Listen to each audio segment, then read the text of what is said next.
He's very known for this hero and the whole team playing around it. I feel like if you're doing bad, you can go back to the basics, the things that actually got you into Tier 1 Dota. So I think we can't get too carried away with that. Like if you look at the drafts that they had during that the ESL tournament, their first pick or their first phase was pretty much all around the place. They had Ember, Weaver, Grimstroke. Like there was probably like 5-6 heroes that they were bouncing around between. So they didn't have like a stable, if this is available, we pick it. So that's the same philosophy here, where they're not going to all in on one thing. But I think the main thing in this draft so far is the bans. The fact that they banned out Pugna, Pangolier.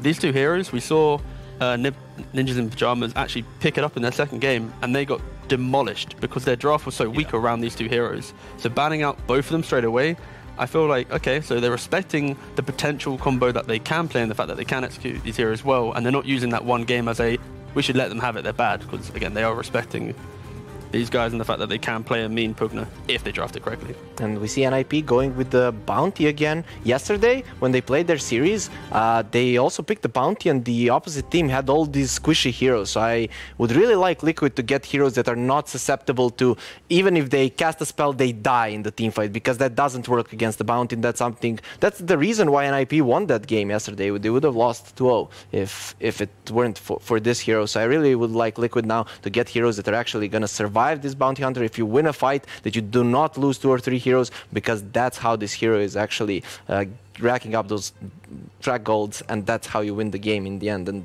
picking it this early on, I feel like you can definitely counter it that way. Yeah, the other thing as well is just the amount of stuns that they had in that game as well. Like, it was a bounty game that had no lockdown, so even though that, like, the one team ran the bounty, sure, it's a bit of pressure, but then you get to like that 25-30 minute mark, it's like, oh wait, hold on, this bounty's got phase boots, drum, ags, he's running around the fight, no one can touch him. So yeah, I'd like to see a little bit more control, and you can see that they got the, obviously now pairing with the Tusk, you got Ember, a lot of ways to deal with the nuisance, and a strong lane, you have that rotation potential. Ember can obviously be mid or carry. I'm expecting it just to be most likely carry, because Qualifier in this team, you need to give him like a strong solid hero. I think his Lone Druids, DKs, these, what's the word I'm looking for? My mind's gone blank. Heroes? No, not rat. Oh, bulky boys. Like, no, oh, I mean, they fit these okay, we're gonna let him see. Mind freeze. We'll let him like. I mean, okay, we can. If you just hold that, it looks like the whole broadcast is just like buffering. Yeah, but the spinning. My mind's gone. I've completely forgot the word. Objective. I'll go with that one instead. Why not? Yeah, an objective-based hero, because normally Alliance, they've got a lot more fight, a lot more gusto, and then Qualifier is kind of like that grounding factor within their draft. That sounds a little bit better. It may have taken me an extra 15 seconds to get there, but it kind of worked out. It's okay. What you were lacking, what Qualifier usually brings, I guess you'd say, is direction there, right? Or wins. I wasn't going to go there, but all right. What wins you? Like, what gives you the what seems the best for Team Liquid out of those heroes you mentioned right now? Like when you see something like Shadow Demon, for example, I guess something like Lycan might be off the table, because that didn't. Oh, it did get banned at the second phase. I mean, I like the Tusk answer to the Bounty Hunter. Tusk and Tiny are one of the best position fours with dealing with the Bounty Hunter, because the Bounty Hunter is running in, you are actually stopping him with some stuns and a lot of damage. Bounty Hunter doesn't like to be low HP and running around, because he can just get randomly hit by a spell and die. So that's why I like the Tusk and Tiny. Both of those heroes on position fours are really good against the Bounty. They're really fat, they can even get the Bracer or two if they want to, and they rarely die, they have escape mechanisms. So I definitely like the Tusk as an answer to the Bounty Hunter. This the classic old age pickup of Jakiro v Tusk. The Tusk comes to your lane, just like you Dual Breath, Liquid Fire, and it's like, enjoy your attack speed, boys. You're not doing any tag team damage. It's a very classic one. Again, this was such an easy game for Jakiro, where if the snowball's coming in, you layer the Ice Path on whatever hero's being snowballed, and then suddenly you have that free stun, turn around, layer the Macropyre, and it's good. So I think Jakiro is actually a pretty solid hero nowadays. It just isn't really showing respect. I think, again, Harry Freak, another hero as well is like the Witch Doctor. I think if picked correctly, can have a pretty solid time, and these types of supports will be coming back up a little bit, because they are those skirmishing fighting supports that at the 10 to 20 minute mark are really strong. And after there it that, is. The game can collapse. There it is. Perfect sync up. I was about to say, because with the Tusk, it feels like these two heroes, just like they used to in the old days, work really well as a support duo, right? Yeah, like these. Like honestly, I think we're going to see a transition away from the default sub-5s, which are like, okay, play your lane and that's it, cool, done. It's going to be the fighter heroes that even if, like, you can have a strong lane, transition into just constant fights, and then you probably will fall off to some degree.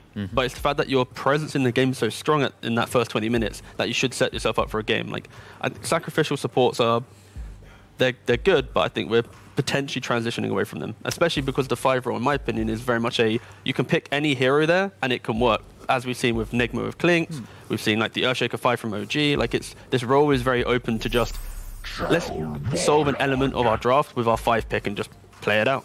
And here they definitely countered this task quite a lot. 2 heroes, one that is lowering the attack speed, the other one that's actually going to give that miss chance. So this task is not going to have a nice time. Though then again, I feel like Task is going to be playing a lot with this Witch Doctor. And then that kind of changes the situation. If you come from multiple directions, then it's not going to be easy for either of these heroes. Or maybe if they focus on their safe lane, it's actually, this duo is going to do a lot. If you send Ember mid and let's say Morph, Tusk and the Witch Doctor stay on the safe lane, you can't really punish the Morphling with the Bounty Hunter, and NiP's lineup is kind of going around that Bounty Hunter. They need the track kills. Yeah. But the thing I see from, like, on the flip side of Liquid's draft is they have no real, like, Ember's going to poke at you, Tusk can maybe initiate, but then we got that Jakiro kind of counter, that soft counter there. They don't have anyone still to sit in the front. I think they're looking for that boxy hero. Obviously, Bristleback's banned, Mars is still available. I think that could be pretty good. Solid laner, it solves all your team fight, especially because you don't have last pick. You don't really care what you're playing into too much. But I think they just need that one guy who can just go like, hey, hit me. If they waste any spells on this hero, suddenly Ember and Morph just pop off. If they go for a squishier, more cute playmaking hero, I think they put themselves in an awkward position where this Bounty Hunter then excels. They just need a very simple hero to just round out their draft at this point. I don't think we see someone like Underlord from Team Liquid, right? That gets destroyed by Shadow Demon in this game, I want to say. I think it's way too slow, especially when you have Morphling and then an Underlord and you got this Tusk and Witch Doctor trying to roam. It's like you don't have cores that want to move. Other than Ember, these heroes want to be static. I think you want a hero that wants to move around the map. That's why I keep saying Mars. Mars just fits every lineup right now, right? I think it's going to be... I feel like they also want a hero that can maybe stay alone on the lane. The thing that comes to mind is like a Legion Commander against the Jakiro, because there is a good chance that this task is going to be around the Morphling and around the Witch Doctor, and then to have a hero who's actually going to have the spell. So Legion works really well, that actually when you rotate with the supports, you can do something. But it still boils down, the only issue I see with that pick is the fact that you have the SD for the save, and you don't have a lot of quick wave clear at this point. You're going to have Ember pushing up waves, Morph, like, it's still very clunky, where the Legion only wants to play around Jewel, your Ember wants to have a couple levels, Morph wants to farm, so your Tusk Witch Doctor, what are they doing in this game? Especially because we've got the Jakiro and Shadow Demon pairing against them as well. It's like it's very hard for these two sports to really excel.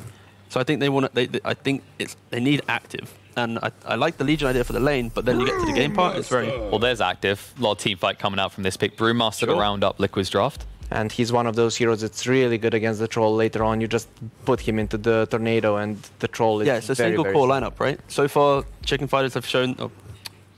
Ninjas in Pajamas have shown that they... Do you want like a transitional one? Like you call them Chicken Ninjas to begin with. Yeah, what was it? It was Chicken in Pajamas. That was the other one. There you go. But yeah, so far you've already shown that your Bounty Hunter, of course, your off lane, you know, Sableye will play it. You don't really care about the true damage he puts out in fights, especially if you get to those mid fights. You just want to get rid of the Troll, and the draft kind of collapses. So that's where Brew excels, because unless they pick another big damage dealing mid lane, then it's so easy for this Brew just to control every fight. Oh, lift, game's pretty much over for the team fight. And it does fix the fact that they don't have a lot of big stuns, because it's going to be, if we take away your Troll, you're going to have to come to the Troll to save him, otherwise he will die. So how do NiP address this? If you've got this one core lineup, is there room to squeeze a second one in there? Is there anything coming to mind? Okay. Okay, Tinker Bounty. Actually. Yeah, this is so filthy. Okay, I'm just going to... So the fact that you have track on a Tinker, and a Tinker, sorry, and then it's 3 rockets. You don't have to think as a Tinker player. You literally do not have to do anything. You press rearm, you press rockets, you press rearm, you press rockets, you press blink maybe if you have to be defensive, but it's such an easy combo. This is going to be disgusting. I think... The main problem is Team Liquid have heroes that actually kill the enemy heroes, but they don't kill the towers. You need to get the tier 1 towers down against the Tinker, especially tier 1 safe lane and tier 1 mid. If you don't get those down before Tinker has blink and bots, you're actually in a really tough spot that you're never getting those towers down, and you're always going to lose the team fight. So one of the main components that we can't forget, though, simply if Liquid have a good start, it's still pretty hard for them to actually truly get onto this Tinker. Like, sure, you have Ember, but outside of Ember, you have to commit Bruise Split, and then no other hero can really reliably lock down this Tinker or get to the Tinker safely, especially when you have the SD save Jakiro and then the vision advantage from Bounty Hunter. So I think this is a very scary game for Liquid, and I think NiP they could be over aggressive in positions and maybe put themselves in an awkward corner, but I'm just going to go early and just say I'm predicting that NiP will win this game. No, I think so. I think NiP will win, but when I say, like, if you look at NiP's lineup, they rely on getting kills. Bounty, Shadow Demon, and Jakiro are going to have nothing in this game if Team Liquid gets the early towers and just secures an area, because then even if the Tinker gets farmed, you're going to get heavily out-farmed and lose the game. Even if you can't catch the Tinker, you don't care if you're like 15k gold ahead. So they have a way to win this game, but it's going to be really hard to get those tier 1s down. All right, well, Team Liquid maybe a chance if they can win those lanes, but NiP with this Tinker pick coming out of nowhere, definitely looking favorable here. I wonder what our boys on the cast think. Nomad1437, I believe it's your turn to take over. Good day, sirs. Yes, thank you very much. Let's get into this game, and it's Team Liquid versus the Chicken Ninjas, aka NiP. And I mean, Theodman, I want to get your thoughts on this Tinker, because we've been chatting a little bit about it during this draft, haven't we? Yeah, I think this Tinker is going to be very interesting, especially this guy is freaking, what is that, Platinum, right? Tinker, that's scary, man. If I see that in ranks, I'm sweating already. Yeah, they got no stuns, to be honest, on Radiant side that can easily catch the Tinker. I mean, you have Morphling and Ember who are really fast and they can, like, jump in, but providing that initial vision is going to be kind of hard for Liquid this game. The hell? Tiger behind the tower saying hello to Supreme here. That's interesting positioning, to say the least. I don't know. I don't know what the deal was there, but Tiger just going to say hello to the enemy mid laner, I suppose. But yeah, I mean, I think we've got to be looking at how do they protect this Tinker, right? Because they don't have any way to easily pick up the Tinker, so they're going to have to commit to him. They're going to have to dive him. They have the capability to do so. Do NiP have the front line to stop that happening? And with the Troll who's going to be spending most of his time in the air in a Cyclone from the Brewmaster, I'm not too sure. I think it's maybe not as easy as we might first think, but let's get into this game. So, down the bottom lane, McKay and Insania going to be trying to hold the fort against Snake, who's actually going to be taking a decent amount of harass here. Nothing leveled up from Insania still, though. Yeah, they actually swapped lanes, and they got the Troll versus Morphling matchup in bottom, and they actually tri-laning as well. So they got the Buckler to start with the Ring of Basti, so they're going to have a lot of auras on this bottom lane. And this Morphling is not going to have a good time if he has to fight into 3 range heroes as well. Yeah, and the axes coming out all the time against him as well. I mean, he does have that wand, thankfully, or stick at least, but still, it's going to be pretty hardcore harass. And also, if you notice, he's not actually getting any stick charges because Ira's doing a good job at casting these poisons from the tree line as well, so nothing really being gained here and a lot being lost. Liquid with a very slow start to this one. Meanwhile, in the mid lane, Quakefoot already losing a lot of HP on this Ember Spirit to Supreme's Tinker. Yeah, I'm pretty sure that Quakefoot was not expecting some hero like Tinker. It's not really a top hero or like a popular hero that's being played right now, so maybe his matchup knowledge in this situation is a bit rusty, and that could also play a little bit of a factor into this mid lane as well. And we should also mention that top lane, Saberlight got the matchup that he wanted. He's got a melee hero that he's fighting up against, so he's going to max out that Janata. He's going to get a bunch of gold stolen from this Brewmaster, and it's not going to be a very fun situation at all. No, it is certainly not for Boxty, as he's going to be automatically losing a little bit of gold to Saberlight here, but at least he does have the evasion, which seems to be helping him out in some situations here, because of course, if you don't get that Janata hit and then you need to hit a creep, then you're going to waste the Janata on the creep, and that's never an ideal situation for the Bounty. So it's something which Boxty can work around, but all around I think the Bounty Hunter's going to be pretty happy with this one. Bottom lane. They are just ruling right now, and yeah, down at bottom, going on to Ira. Liquid making the rotation with Tiger. Shadow Demon's going to be the target, but they're struggling to really get the damage up. They have got the Maledict on him, though, should tick away. Ira Is he going to be the first blood, or can they get an Insania first? Insania getting low, and actually Ira is going to die. Insania just about gets the first blood before going down himself, so just about making it a favorable trade. But Charlie still on top of Mika here and does get the root, but it looks like that's just going to be it. They will just make the trade, settle themselves back. Fortunately, NiP not quite quick enough to secure that first blood onto the Witch Doctor, though. Yeah, Tusk just getting the level 2 and instantly TPing bottom really caught NiP by surprise there. But like, this Morphling needs all the help he can get. He's got 2 last hits right now. It's already like the 4th wave. Like, this is not what Morphling needs right now. He does not like what any carry player plays. Sneko caught in by beautiful shards from Tiger here, but Charlie coming in, wrapping around the sides with those whirling axes, but I don't think it matters. Sneko might be losing his life all the same. The misses might help him out a little bit. It looks like he might just survive this one, actually. Yeah, living on 20 HP. Jakiro surviving by a hair's worth of HP. Very close in this bottom lane, but that's the engagement. When you're actually looking at the CS, as you say, it's Morphling still very, very far behind the Troll Warlord to start things off, but they should be able to wrest a little bit more control of this lane as Sneko says goodbye to the world of living and sacrifice himself to neutral creeps. Meanwhile, Ira's been spotted here, and again, in comes that Malediction onto Ira, slowing him down with a tag team as well, still in range from Tiger. Doesn't matter that he's disrupted, he's still going to take that damage, and Ira's just going to lose his life. As simply as that. That's a mistake.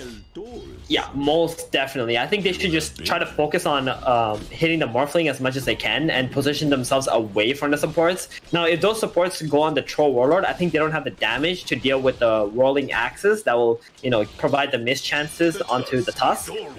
So maybe I think this is a positioning issue, especially from NiP here, and this is going to give a lot of breathing room for Mickey on his Morphling.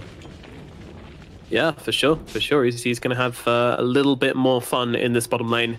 Talking about fun, up in the top lane, we've got a bit of a brawl coming out between Boxy and Saberlight as these two melee heroes just have at it up in the top lane. And so far, Bounty Hunter getting a little couple. Oh, Saberlight getting real low up in the top lane, actually grabbing that Shadow Walk skill point and actually kind of living because of it. I don't... What do you he has a regen. Yeah, he doesn't have This is rough. This is rough for Saberlight. There's so many creeps on that tower. That's a courier coming in, but I'm not sure it's going to make it there. We'll see. Yeah. This Brewmaster is zoning out the wave, and yeah, there he goes. He has to go invisible again. Now he gets that blast. Very nice. We mana just running down the drain. Yeah, we should probably also mention that it looks like Quakeva's Tinker matchup is very sharp because he's actually crushing the mid lane. This man is on absolute free farm fest at the moment. And it looks like Tiger's going to steal that bounty rune. They're coming around on Supreme right now, surrounding him in every direction as the shards come through. Supreme just going to use a laser onto the Ember and actually trying to turn this one around. He's going aggressive. They can't actually do anything into this. Really nice heads-up play from Supreme there, realizing that if he runs away, it's actually the worst play, and instead trying to turn it around and threatening Quake's life there as the supports come TPing in from NiP. But once again, this is going to mean probably more space for Mickey here. Although Sneko once again getting dropped low by Insania. A messy old laning phase across the board, really. Everyone's just fighting this one out right now. Yeah, when you're supports and you have to force a TP like that early game, it's really, really detrimental to you. Now, if these supports somehow die in these lanes, they can't actually make any plays on the map once they're alive, because they would have to make that long walk of shame. And like you said, this is so much space for Mickey. Like, he's completely back in this laning bottom. He's almost got the same amount of last hits as his Tro does, and slowly but surely, he's going to become absolutely unkillable in the bottom lane. Yeah, Mickey is back. They don't really have the resources to punish him anymore. And now with Tiger coming in, Sneko could be in some trouble. Let's see, Insania dropping the Maledict straight away. Shards coming down as well, but Charlie just comes out of the backlines, assassinates Insania. And Tiger's not looking too pretty either. They're going to try and turn it around with the tag team, but I'm not sure that's the best idea here as Tiger's losing his life quickly. Has got the raindrops, going to save him from the axes, but won't save him from the right clicks from Charlie. And that's going to be a double kill from the Troll Warlord. Nice heads-up plays from Charlie there and securing them this bottom lane once again. Both the supports sent to the grave. Yeah, the hunters become the hunted, and in these situations, like, you really need to make sure that the Troll Warlord doesn't just get 3 hits on you, because he is rather strong. He's got double Wraith Bands, a magic wand, he's got plenty of stats, much damage. Rather strong indeed. Okay, he's finding that one out the hard way, but yeah, I mean, you've got to look at the positives. Team Liquid here, you know, it's mid lane going ridiculously well for Qualifier here. 48 and 8 right now. It's just an insane amount of creeps on him. The Tinker is nowhere to be seen. He's not even laning this anymore. It's getting real low. He's going to pull the creeps away with the Illusion Rune. This is not good. They need to do something, and the something is going to be Saberlight TPing in to try and deal with this one. He has got that track now leveled. Not that it's going to get a kill, but he's just chasing down a bot. They're fighting up right now. Tusk getting low, but Snako is the one with all this damage. The tag team, the Maledict, he's gone. See you later, Snako. That is one dead dragon. Meanwhile, Quakever still being chased by Saberlight here. He might not be done, forcing Quakever to back away with the Fire Remnant even. Yeah, these are very early rotations from the offlaners, right? Saberlight going mid and Boxy going bottom here. You don't normally see these kind of plays. But one thing, I guess like kind of like a tip, if you want to see how well your mid laner is doing, just check the health of their mid tower. So normally that tells the tale of like how well mid lane is going for one team or the other team, just by looking at its HP. And that pretty much sums everything up. This tower mid for NiP is at 250 health. If that tower dies, this Tinker's jungle is going to be exposed, and you're going to have this Tusk and this Ember just non-stop running at him. Oh, a dreamy regen rune for Quake for that. That is exactly what you want to put in your bottle. Delicious. Delicious. Meanwhile, Saberlight being jumped upon up in the top lane here. They've got the snowball forward onto the Bounty Hunter here. He's losing his life pretty quickly, but he's got the track speed to help get himself away, and they will not be able to keep him locked down long enough. So Saberlight's just going to trot himself away. A little voice line as he tootles himself out, but Quake's coming on over. Won't really be threatening much here. Level 1 chains is not much of a killing build on Ember Spirit. Oh, here it is, Quakever. He's running to the jungle. He really doesn't want to let this Tinker farm anything whatsoever. And this Tinker's very, very far away from Blues Travels. He's a mile off. Poor Supreme. He's just blocking his camp. That's so obnoxious. Yeah. Oh, poor Supreme. But if we look at his net worth, it's not that bad, honestly, considering like the difference there. Ooh. I want to hold your breath here, buddy. Fire Remnant's in and Supreme loses his life. However, they're going for the revenge kill here as Snako and Era TPing themselves in. Quakever does not have mana, does not have a Remnant up, could be in some trouble here. Snako's on top of him along with the disruption, but he's quite fast with these phase boots, and they don't really have anything to stop him just running. Well, they do. Ice Path comes out, and with the stacks of poison, not enough to finish the job here, and Mickey comes in, says, get off my mid laner, and Quakever will survive. Damn, Quakever off the top, Saberlight's in some trouble, being jumped on by Tiger. They've got the dust, they've got the damage, they've got the kill. Saberlight goes down. It is an ultimate from Boxy, but more than worth it here. Supreme's just going to see himself over and try and defend the tower. And mid lane again, Quakever, or in the jungle. Yeah, he's not got any chill right now. Jumping on Snako, and Snako, this is one dead dragon. Quakever's just going to slice him up with a sleight of fist. Doing so much work on this Ember Spirit so far.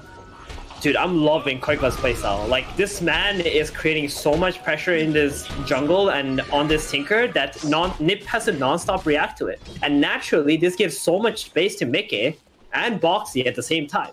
Because he's literally forced everyone but the Troll Warlord into the mid lane already. Pretty much by himself. He's really disrupting the NiP game plan right now. Chicken Ninjas, well, they want to be playing. Catapult.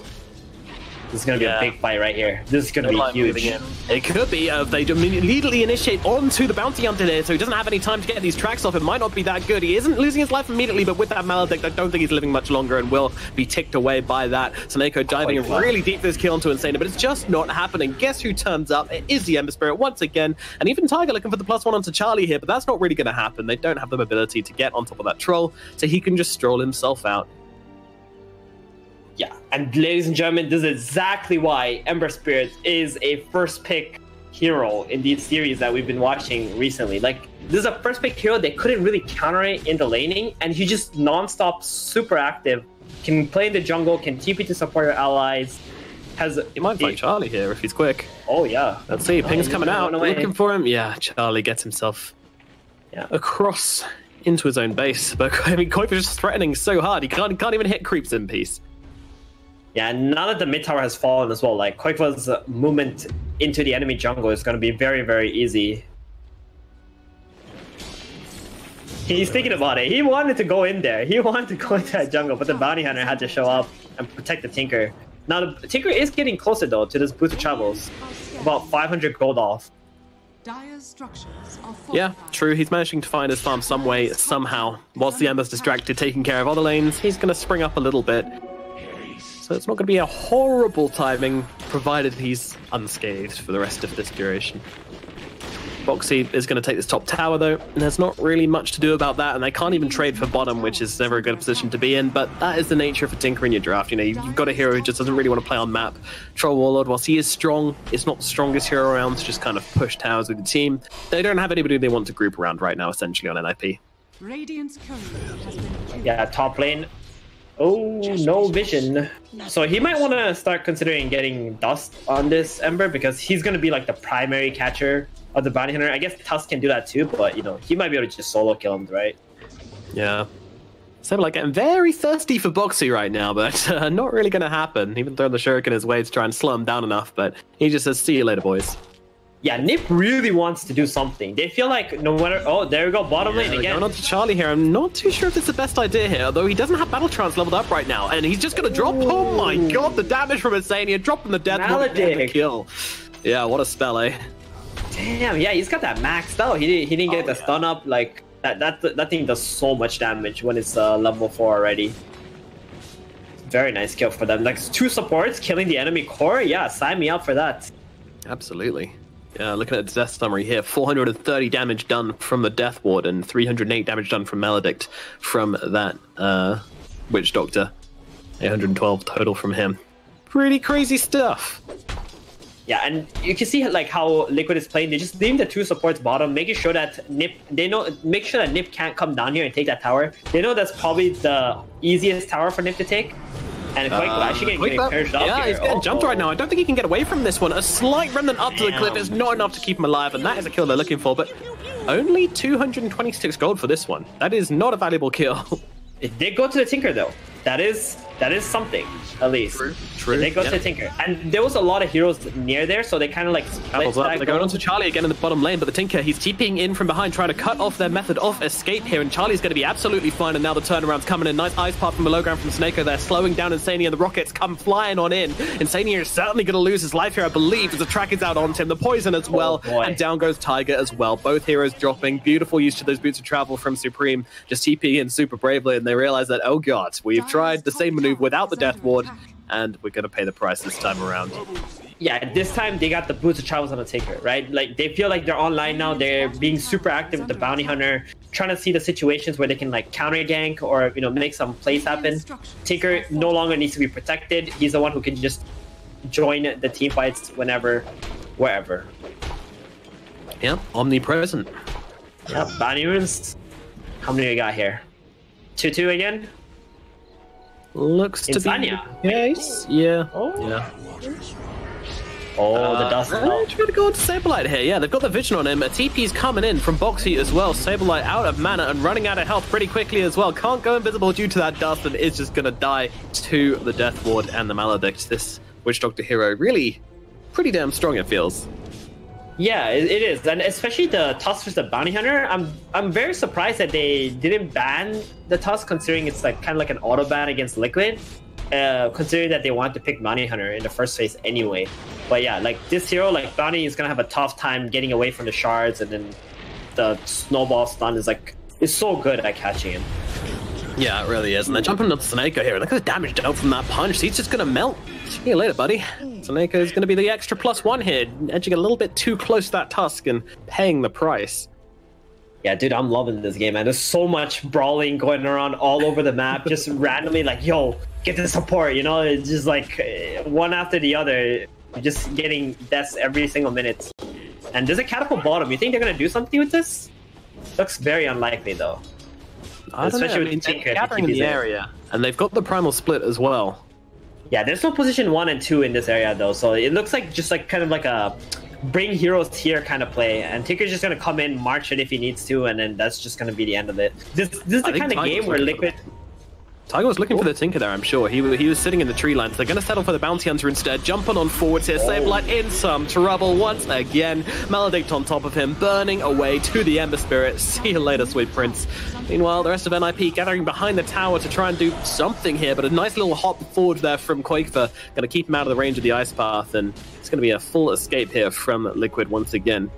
But a smoke up, Yeah, they're not done. They want to keep up this pressure here. They just don't want NiP to have the space to try and find their items. But there is already a Diffusal Blade finished off from Charlie here, so he's farming pretty nicely. Meanwhile, Boxy goes on top of Snako and once again dropping. Are these kills enough to justify the way Liquid's playing, would you say? Well, the thing about Liquid is they need a lot of farm this game because they can't actually push these buildings down until they have like this Morphling with 3 or 4 items. Because it's going to be a Tinker. They're going to be running into Marsh. They're going to need like these pipes and aura items up. So I think these kills just pretty much allow them to build up that lead that they need. Now, smoking for Jakiro, that doesn't feel good unless like, you're planning vision down on in it. bottom, being played with by Tiger. And then Tania's coming over as well. They're going to get this kill. They're just going to drop the Death Ward and bring him down. He supports, man. They're doing so much work, honestly. Tiger just waiting in the trees for the Tinker there, manages to find him and locks him down long enough for the Death Ward, my bad, to come in. Dude, I love this combo, this Tusk Witch Doctor combo. Like these guys, and again and again, they're just like non-stop killing heroes bottom. Twice the Bounty Hunter, now the Tinker, and the Troll Warlord earlier as well. Jeez. Dire's top tower. Yeah, it's usually Boxy Tiger who I expect to see playing together a lot in Team Liquid, but this Insania Tiger thing working out very nicely as well. Meanwhile, Ember Spirit's just going to run himself away here as he tries to make a play onto Charlie, but the supports turn up. He is nice and safe though. And these are space plays, just running in, making sure that like he can give information to his team and letting the enemy know as well, like, hey, we know where you are, so you better go do something right now because we're just gonna keep free farming if you don't. And that was really, really nice play from Koika, just non-stop, like being aggressive and providing so much info. Yep, and I think the one thing we've not been mentioning so much, but it's this building threat from Liquid. The one guy who hasn't been playing much Dota and has just been hitting some creeps PvE style is Mickey, and he's been doing that very well. Top of net worth, the biggest threat for NiP is going to be the finishing factor of this Morphling. He's just going to come in and try and, you know, he's a tower pusher. He's the big, big core. He is so fat. This man almost has 10 last hits a minute. Like, considering the early game that he had, where he wasn't even free farming from the very beginning, like this is kind of insane. Yeah, huge credit to Mickey here for just kind of turning this one around for, I mean, to his team more so than anything, just making so much space, buckets of space for the Morphling. And once again, Liquid just burning through these smokes right now, happy to do so as it's building them such an advantage. Yeah, and this Tinker, good thing he got out right now. This is like casual lane ward bottom that can like see him if he TPs onto the creep waves. And Liquid would try to like catch him on that, but they were just a little bit too slow. And 2 observers in the exact same place just popped down from Tiger on top of the Ninja Pajamas ward as well. Oh, they're that's going really for something interesting here, but they're not going to find it. Top tower is under attack. Yeah, so they want to go and make sure the outpost, like maybe they can get someone there or get some bounty runes, but ends up being Liquid got all 4 bounty runes. That is very unfortunate.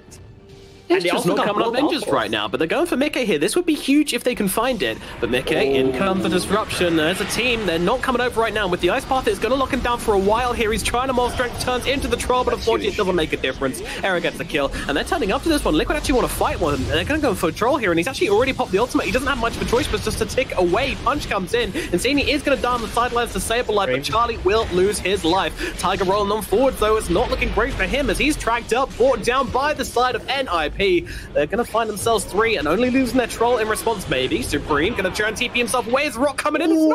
It's not! He got out! Oh no, he used Dispel Magic instead. I don't think that was the play. Shadow Demon, he's going to be killed off. A little bit of miss micro from Boxy there, but they will get the cleanup kills. Era and Soneko are killed off. Supreme TPing on over, trying to help out, and Saberlight's just going to throw down these tracks as best he can. Actually, with the clumsy net, Quick Visit dead. He's dead! They take him out! Beautiful 2-man plays from Supreme and Saberlight, even looking towards Boxy here, but he is going to be able to blink himself to safety. Meanwhile, Mickey coming on forwards here, looking for Saberlight. They've got a sentry down, they've got a dust as well, but he can't chase any further than this. He's going to trot himself away.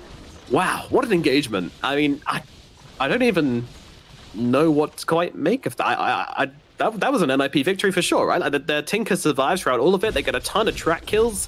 They even this game out a little bit. Like, there's no net worth change over the past few minutes, but killing that Morphling and kind of I guess the troll died as well. What? Fabian, break it down. Throw me some fat analysis, son. Yo, that play, like they sacrificed both the outposts and 4 bounty runes to find that Morphling, right?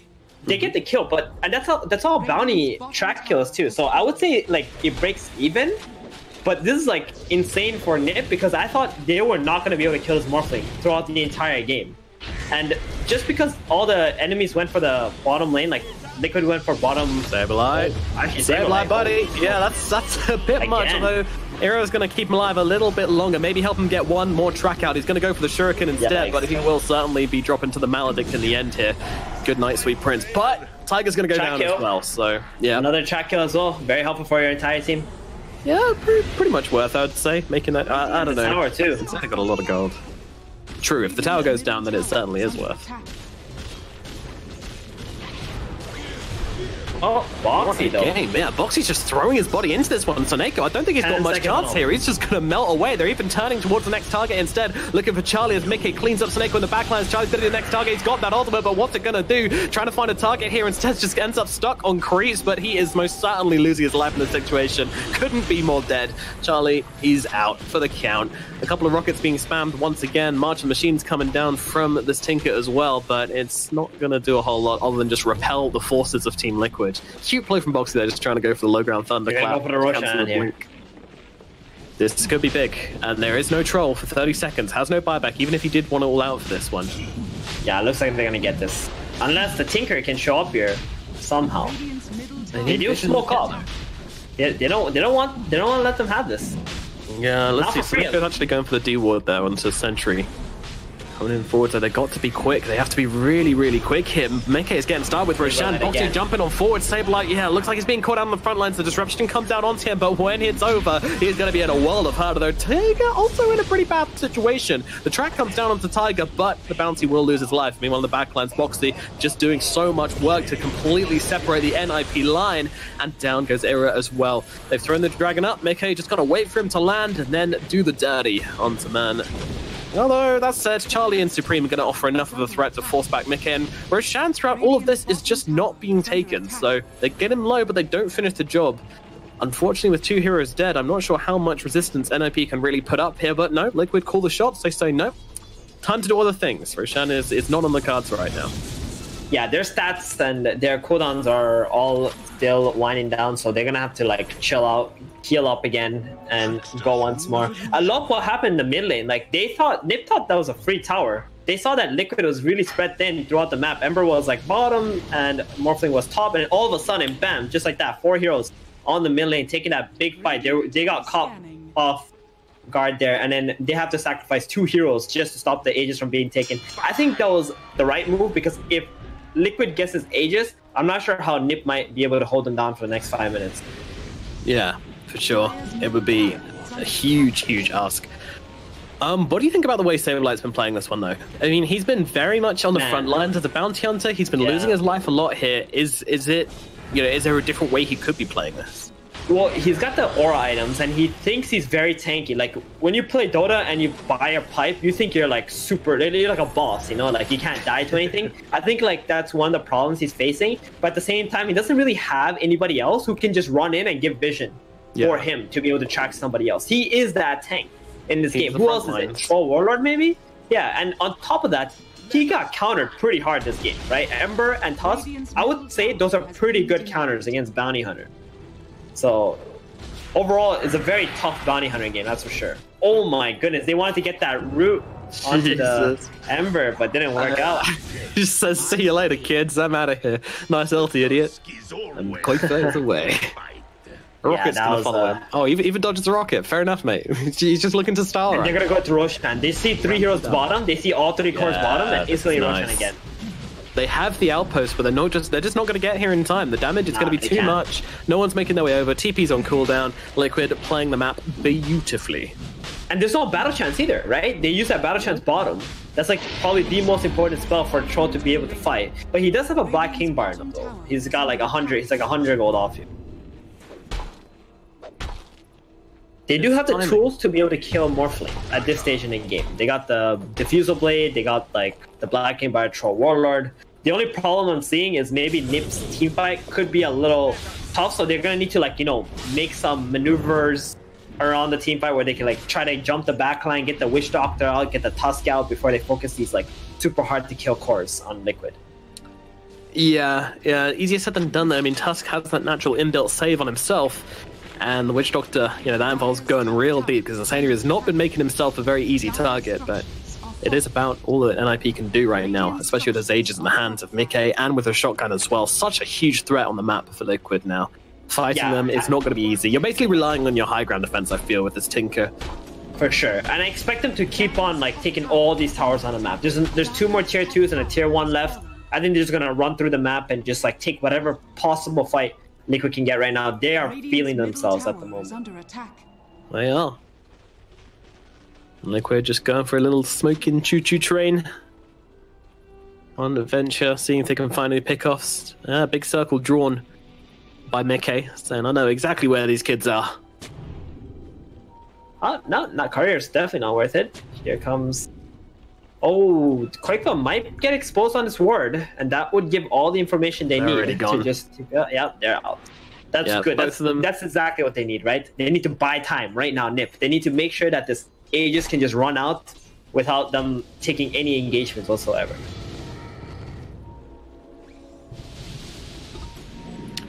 It's good. It's a waste of time, for sure.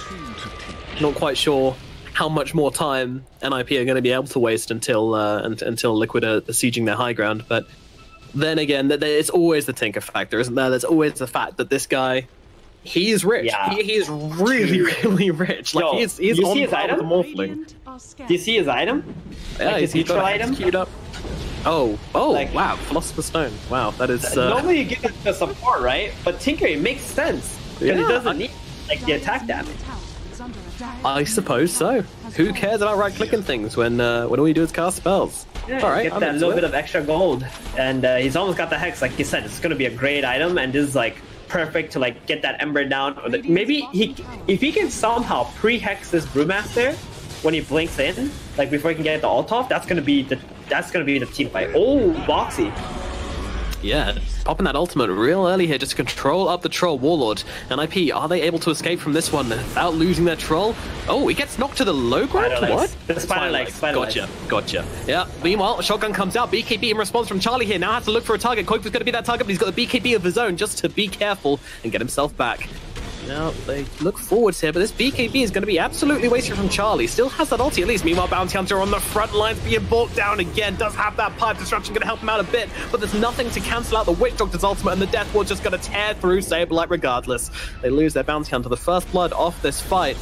They back themselves away, NiP, realizing that their time is probably up in this engagement. Soneko does get the TP. Yeah, I'm really not sure about that chase because Liquid used their Bruce Play and they really want to disengage from that fight. And Troll also uses BKB, but you know, Saberlight, he feels really tanky with that pipe, but in reality, he really isn't. Yeah, maybe needs to start playing a little bit more cautiously, but you know, he's 19 years old, Saberlight. He's a young boy. Maybe views himself as a bit bloodthirsty, you know, want to get that track gold. Wants to get in there. We've all been there. Teenage years, hormones running wild. It's probably not quite the age of 19, but you know. Oh, here we go. He got the hex off. This is it. The chain hex is coming out. Boxy, what can you do against this? The answer, unfortunately, is not get killed because they're just sitting on him here. They're waiting for the track. Nicely done. Nicely done indeed. So good. Realizing that actually there's no counterplay to this. You can't unhex yourself, so you're just gonna have to sit here and wait for our track. Yeah, and that was really nice because that was a hex reveal. They get a track kill with it. On top of that, this Aegis is gonna run out. They have not been able to like fully utilize this Aegis whatsoever at this stage. It feels like I think NiP has done a really good job in buying time for it to just straight up run out. Yeah, this hex, it was a huge timing for them. Really big. And now... this Troll's getting big. Troll's getting big.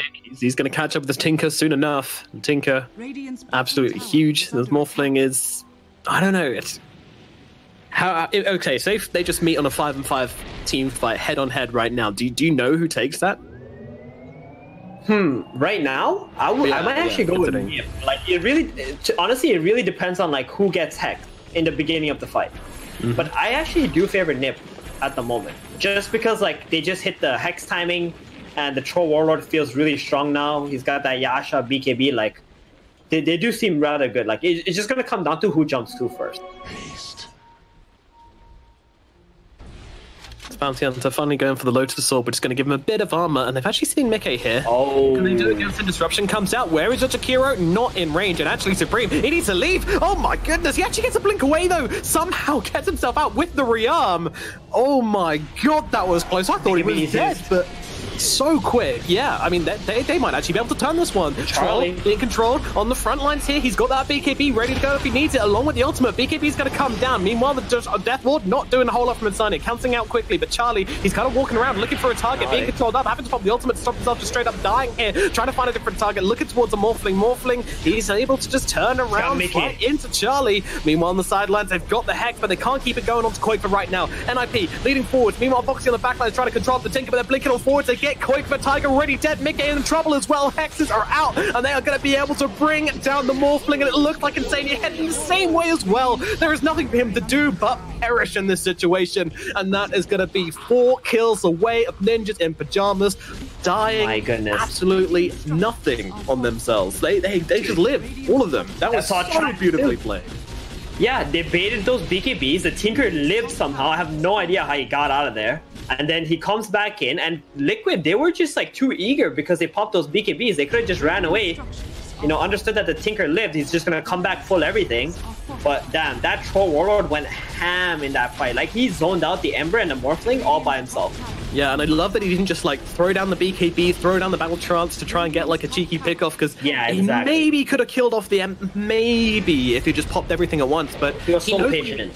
Yeah, he knew exactly what to do there, keep his team in the best position possible, and just allow them to waste as much time until they can turn this fight around. And that's exactly what happens. And now they're on the high ground. Team Liquid, what do you do here? Supreme's in your trees, firing out these March the Machines, forcing you back to nearly your fountain until your Morphling respawns in 5 seconds, and they are out of there. Ninjas in pajamas, they strike hard, and they get themselves away. Yeah, well, and there's the answer to your question. Who will win the fight if something breaks out right now? And there you have it. They're the one who also initiated it too, by disrupting the Morphling there, which was like also very nice for them to provide some vision. I think at this point in the game, like Liquid just need to reset, get those next level of items. Like this Morphling really wants that Satanic up. Ember got to finish at Aghanims. Like he had like 1,500 gold, and they just took that fight. And like they just got to be way more patient. Like if someone gets away from you and you use your BKBs, you're gonna have to reset. There's no way that you can just keep chasing people just because like you spent your BKBs. It's like the complete opposite. They see Mickey here. The tracks are going to start coming down from Saberlight. Also, just want to quickly mention this. Clumsy Net has been doing so much work for Saberlight here, just throwing it onto the Ember Spirit, stopping him getting the jump away. I'm not sure if he's using Mickey so much, but just throwing it onto the Ember Spirit when he doesn't have, you know, what does he do? Pop BKB? Like, he doesn't have a Yules, he doesn't have a Manta. He's just got to sit there. True. And now the Troll Warlord got a Paladin sword as well, so it's got that extra lifesteal and the boosted lifesteal while battle trans. That's going to be really nice. I mean, those spider legs did save him though. You remember that like in the bottom area on Dire side where he got away from it? Dude, that was some crazy like spider legs play. Like that thing was the only item that was going to save him there. Yeah, for sure. Came out huge for him, and a nice Manta dodge onto the blast from Mickey there as he tries to unload the shotgun. See if he can find that feels bad. One. That was a smoke too, and they got revealed. They can catch Era here though. Creepy. That's the hero they want. They want Era right now. That's a big hero, and they will find him just as quickly as these towers. And he is gone, and now they're cut off. They have to take this fight. They don't have a choice. Era's going to try and buy back into this one, but in the backline, Foxy is going to lose his life too deep in without his team too early. As the Hex came out and quite on the backlines there, but they get the kill onto the Tinker. They get the kill onto Snako, and now unfortunately Charlie inside that ultimate is forced to attack some creeps back himself away now, but with that medic on him, everybody running forwards. They're like realizing there's really not much he can do about this. Era's trying to help him with the disruption coming through, but Charlie most certainly will die. Saberlight, they see him, their pings are coming out, they're looking for more here, but Liquid, they find the turnaround, they find the fight, a beautiful pick-off there from them, leads them into a just perfect team fight for them. You cut off the supply lines, you cut off that Shadow Demon, who was not with his team, and all of a sudden, Liquid find themselves a really, really easy fight there. Yeah, his whole team was like camped up in that jungle area and ready for Liquid to fight, but like Era coming in from out of position, as soon as he died, Liquid knew, yo, this fight is 5 versus 4. This is the perfect fight for us to take.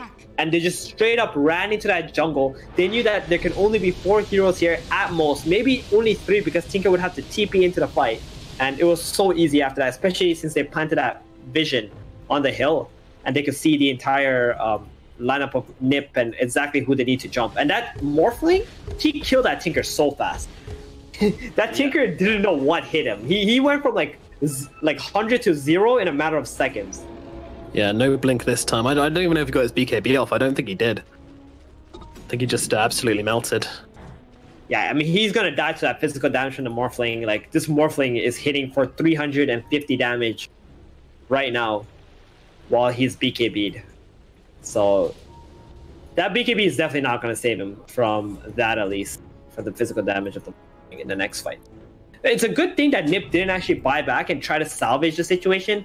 They kind of just, like, let Liquid kill their heroes and just, you know, get whatever map control they want. And then now they're going to go alive. They're going to try to contest for Roshan, and they're going to save the buybacks for this fight, which is far more important for this Roshan especially. And this is the biggest kind of net worth peak we've had. That was NiP reaching about 9k after taking those top barracks, but now it comes kind of settling back. Still a significant lead for NiP at 7k, but to be honest, when you're 38 minutes into the game with a Morphling, you don't feel it that much. I'd say this still pretty much even, and this Roshan is going to decide pretty much how the next 10 minutes of this game are going to play out, I feel. Yeah, this is like the key part of this game. This is going to make or break the game right here. And 40-minute items, neutral items are coming up. All the teams are going to start considering those as well. That could be really big power spikes for it. Oh, smoke.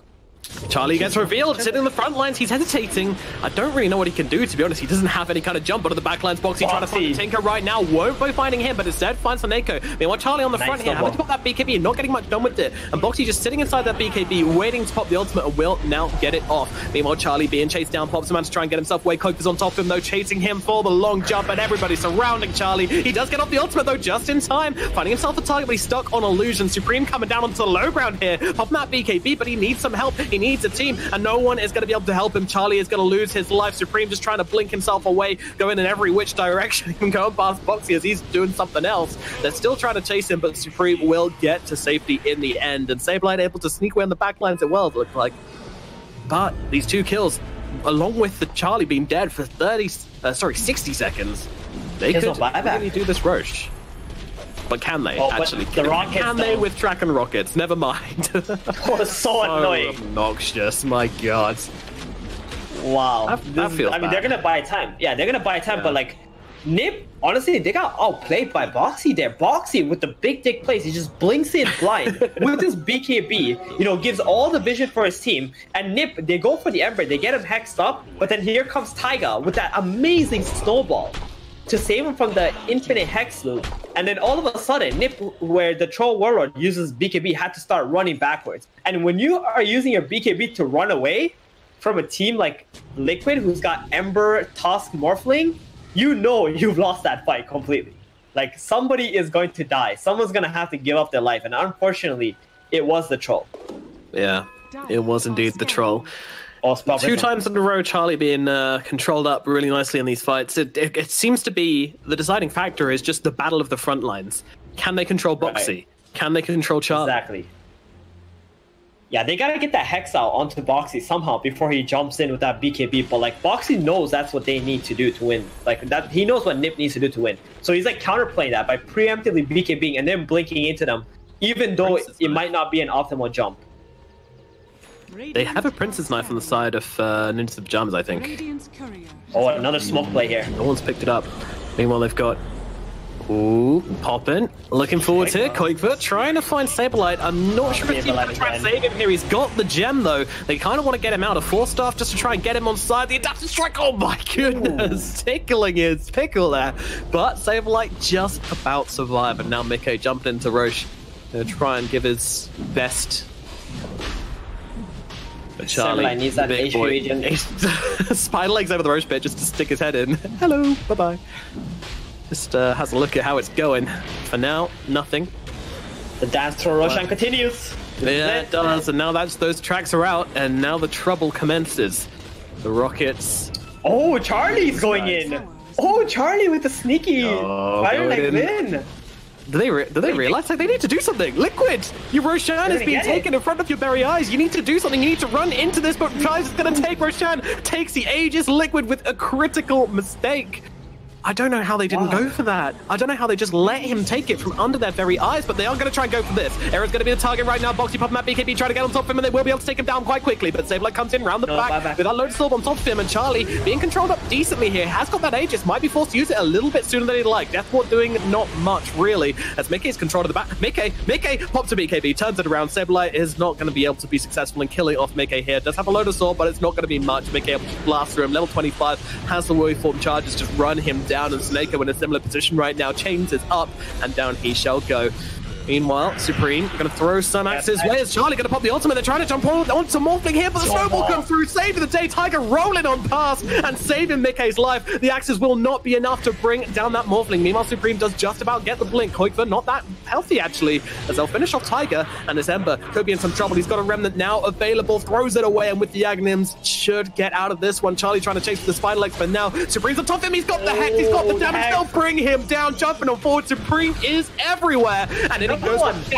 In comes the Morphling, on to two, trying to bring him down, but he might just run into his own death. Malachi trying to fight up, but Supreme's actually getting super low as well. They'll get the kill to Supreme, and Mickey's actually surviving through this for the troll. Can he chunk him down in time? A buyback comes out from the Tinker, and they will kill off Mickey. He has no buyback. Looking forward now to Insania as well. It looks like this Witch Doctor might be losing his life on top of this, and now Ninjas in Pajamas, the mean old chickens, can look to push on this high ground. My goodness, so close. That could have gone any way, Thieber. I mean, holy shit, dude, they got nothing for Charlie right now. Like, he's just a raid boss. He's just running in. He has so much lifesteal, and they can't hold him down. They don't have any disables for him. It's like whoever he goes on, they could be snowballed and saved, but Charlie's just full HP, and he's got the Aegis, and it's actually just impossible to kill. But now a lot of buybacks have gone out at the moment. If this Tinker dies again, that could be the opening for Liquid, though. But NiP might be thinking that Mickey has a buyback right now, and they don't want to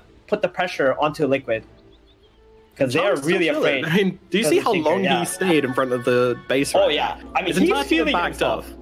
He knows that he can't die, but then his team, though, if they die, that's a problem, because they don't have buybacks anymore.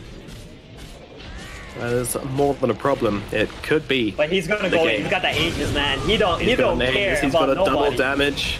The doors are open for Charlie, and he's just gonna walk straight on through. Maledict? What Maledict? You're right. They know he's not gonna buy back now. They know that Mickey's not gonna buy back. They might even go for the third racks. 10 seconds left. Oh, nope. Play it safe. All right, all right. I appreciate that. You know, a little bit of safety, a little bit of reluctance. They gotta get this tier 4 items on Dire, man. Like, he's still running around with spider legs. I'm not sure if that's like the most optimal item anymore. If he finds like something, maybe like a Minotaur, the Minotaur horn item, like that could be really nice. But at 2 seconds of magic immunity. Yeah, I don't know where their ninja gear is. Apparently they've got one. I think it might have been stolen by the Morphling at some stage. Did Radiant take it? Oh, damn. Yeah, they've got it. Oh, damn. That's unfortunate for them then. But yeah, like, one thing I want to mention, like, this Spell Prism item is such a good item, man. Like, I don't know if it's actually too good, but it's got insane stats, 20% cooldown reduction. Like, this Ember feels really good with it. Yeah, no doubt. No doubt. I definitely feel like, well, I mean, obviously when you steal an enemy's tier 4 item, then you're always going to feel good about the items you've got. Illusionist Cape might be enough to dissuade the troll, but to be honest, he's found so much value from these spider legs. Like, it's such a high mobility game. That's true. You know, it saved him at bottom, it saved him in Roche, and it got them Roche. You know, it's I don't know. I feel like he's built up a sentimentality. It's like his child now. He can't afford to just throw him away. Yeah, he feels really good about it. I completely agree. It's kind of like when Sumail was playing that Gyrocopter with the Paladin sword, and big fight coming out bottom. I mean, yeah, how long do you think they're gonna take this fight? Like, it's 5-on-5. Oh, and here comes the repair kit. Yeah, repair kit coming down, Marge the machines flying every which way, but seems like Charlie is respecting them. He's not just going to plonk himself on the high ground and go to town. Yeah, I mean, this game looks really like in favor of NiP, but I do believe that Liquid have an opportunity where if they kill off those supports first, especially the heroes with no buybacks, they can easily come back into this game and just like one shot like NiP. Like they can just walk down the mid lane. So yeah, things get tougher now that the Sages is gone, which it has just popped away.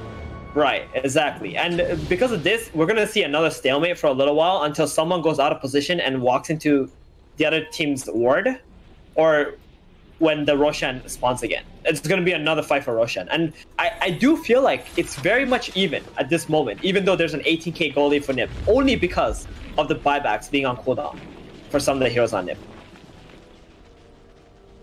Smoke up. They really want to see if anybody pushes themselves forwards to try and take this wave. Qualifier shows himself. Is it tempting? It is, but they're not quite in position to deal with it just yet.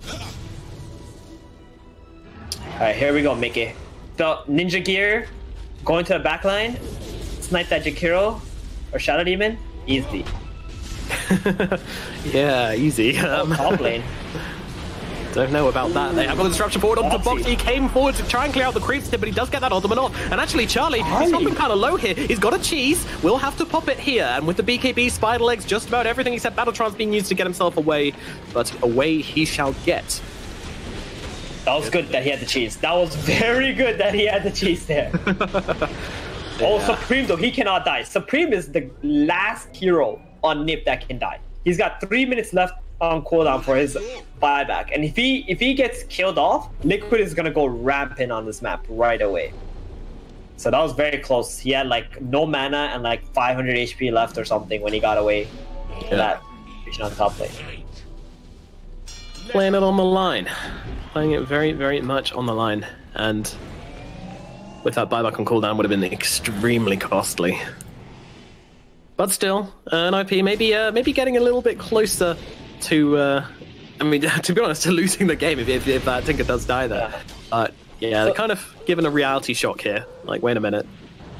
This magic lamp item, that's really good for Brewmaster, right? Like, if he gets hexed up, like he's the one guy that needs to get hexed up and killed off before, like that's Liquid's team fight, right? So this magic lamp is gonna help him, like get that strong dispel off and then be able to BKB and cast Primal Split.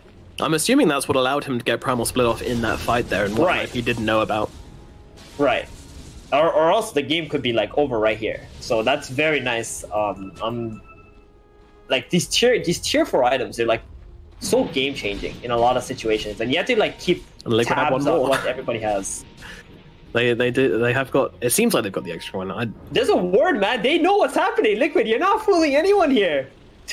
Oh no, NiP knows exactly what's going on. Run, Insane! He's got the Glimmer Cape. Somehow, some way, they don't get punished for this. Like, yeah, the jump just wasn't there, and I think what NiP is doing is they're waiting for this buyback to be up from the Tinker as well. They actually don't want to take these engagements either. They only want to like catch people because like in 1 minute, everything is reset, and now NiP's lead is actually a legit lead where. Like, even if you die, they can just buy back into a fight, and you're just gonna, like, you know, overpower them with the immense amount of items and, like, map control that you have. Yeah. Yeah, and, you know, Liquid have done a fantastic job just kind of sitting on the high ground, not getting greedy. Boxy does risk his life, but he's got that magic lamp, and, oh, Charlie, they see him. Gear.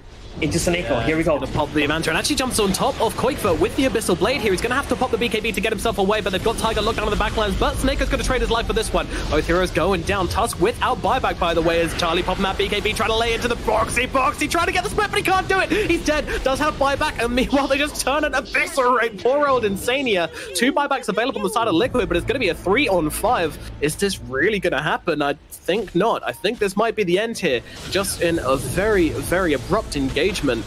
The last few moments of this game might be on the line here for Team Liquid. Supreme just happy to spam out a few more rockets. Hex out onto Morphling. Hex out onto Morphling. He doesn't have buyback here. They're just going to kill him. What? Okay, it's dead. That's it. They can't defend with 2 heroes. Charlie's like, oh, I think I just won us a game. Sweet. Going onto the high ground. Bisloud onto the Brewmaster. He's going to die as well. And this is going to be it. Pushka, he's trying to play, but unfortunately, there is nothing to play for here. The GGs are gonna be thrown out, and NiP will turn this game and take game number 1 in this best-of-3 series. But guess what? We still got another game to go, maybe even 2. What a fantastic entry to this.